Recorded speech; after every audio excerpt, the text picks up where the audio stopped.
Hey guys, welcome back to This Girl Rants. So today we're discussing Percy Jackson and the Last Olympian. Guys, this is the last in the Percy Jackson and the Olympian series, and my heart, I love it so much. It's amazing. Again, spoilers, there will be spoilers. If you would like a spoiler-free review, check out my blog, thisgirlwrites.com. I will link to it in the description. But as for now, we're going to discuss Percy Jackson and the Olympians, and there's going to be major spoilers. So, okay, let's just start off with the one thing that melts my heart like no other, is the fact that Percy and Annabeth's relationship really comes to a head here, and by the end of the book they end up together.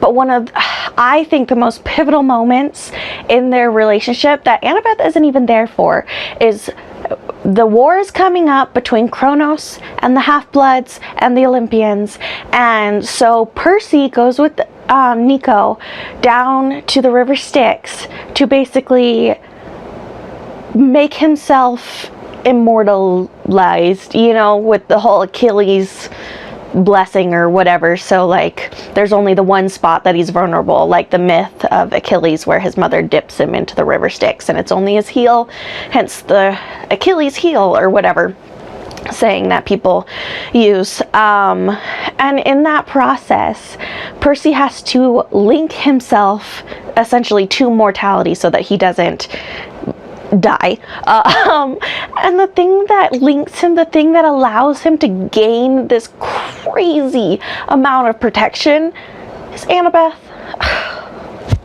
It's so sweet. Like, it really is. Like, if you like think about it, it's like she is the reason why he is able to stay in the mortal realm. Like, she's the reason why he's able to withstand such an extreme trial, which is just amazing.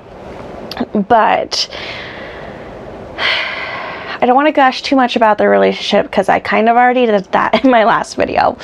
I just needed to point out that that's a wonderful moment. What I find interesting about this book is the fact that it's like, it's war. Like, they're at war, but the way that they're able to overcome the Titans is because of the fact that they all end up working together. Like, at the beginning of the book, they're divided into sections. Most of the gods are over fighting one Titan in like the Midwest, and then there's Poseidon who's fighting in the ocean, and then there's Hades who is in the underworld being like, not my problem, yo. And then there's the Half-Bloods who are trying to protect New York, which is where Olympus actually is in this series. And the only way that they're able to win is because of the fact that the Half-Bloods essentially convince all of their godly parents that they need to come and fight the one battle in New York. And so it really is this like moment of like the entire Olympian family having to come together to preserve their legacy, which is a really cool idea. But what's even more touching is the fact that when it comes right down to it, at the very last moment, so Kronos has taken over Luke's body, and Luke also dipped himself in the River Styx, so he also has that same invulnerability that Percy has. And the way that they win isn't because Percy overpowers him and finds his weak point. It's because Annabeth literally talks to Luke, who's still within his own body, but Kronos has control of. And Luke is able to take back control for just that split moment and to hit their weakness and to essentially destroy Kronos. Like, I know I haven't talked about Luke a lot in this series, and he really is a very important character. He's basically the main antagonist besides Kronos, and I focused mostly on Kronos. But Luke realized in the end that what he was doing wasn't right. And it wasn't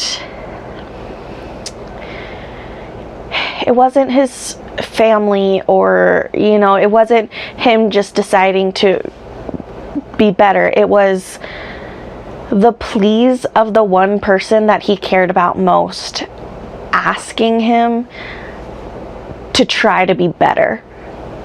And he did. And unfortunately, he died in that moment as well, so he didn't truly get to show continued redemption.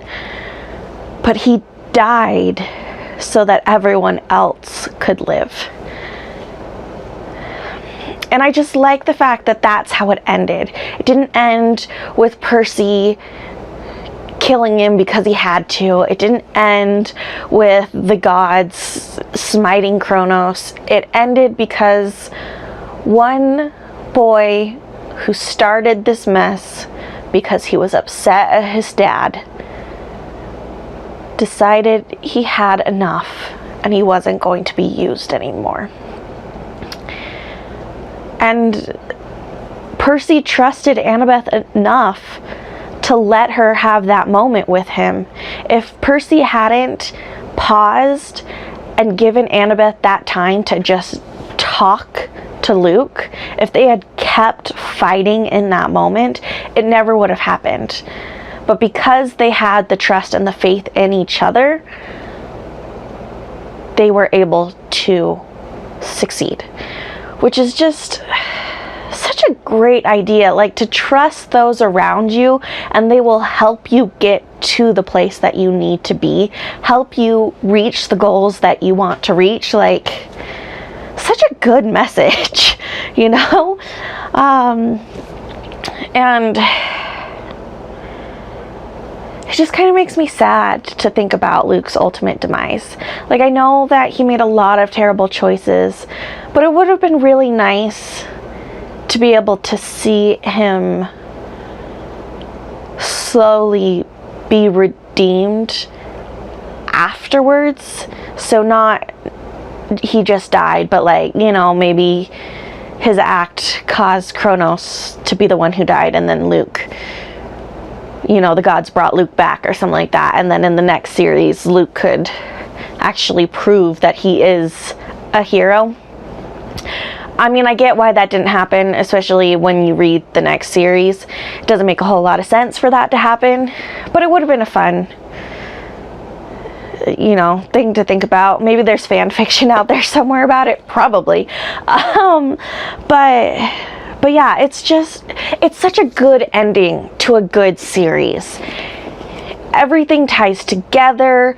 You understand why people are able to connect the way that they do. All of the characters are essentially able to overcome their differences to work together for the ultimate good. And it's just really nice to see that happen. And it's also like really nice because of the fact that like Percy's mom and stepdad end up being in the fight too, because Percy's mom was like concerned for him, so she like drove basically into the battlefield. And so they like help out in the fight too. Like, it really is every aspect of their lives coming together to survive and to thrive. And also, one of my favorite things at the very end is the gods are giving all the demigods gifts because they help save them or whatever. And they get to Percy and they're like, all right, fine, we'll make you a god. And Percy is like, no. Like, whoa, hold up. I do not want to become part of this immortally dysfunctional family. Like, I don't want to be immortal. I don't want to give up all the things that make this life wonderful. And he just he just says, hey, acknowledge your kids. Like, that's all he wants, is them to acknowledge their kids. Because, like, throughout the series, a huge percentage of the reason that the demigods went to Cronus's camp is because they felt like their godly parents didn't care about them.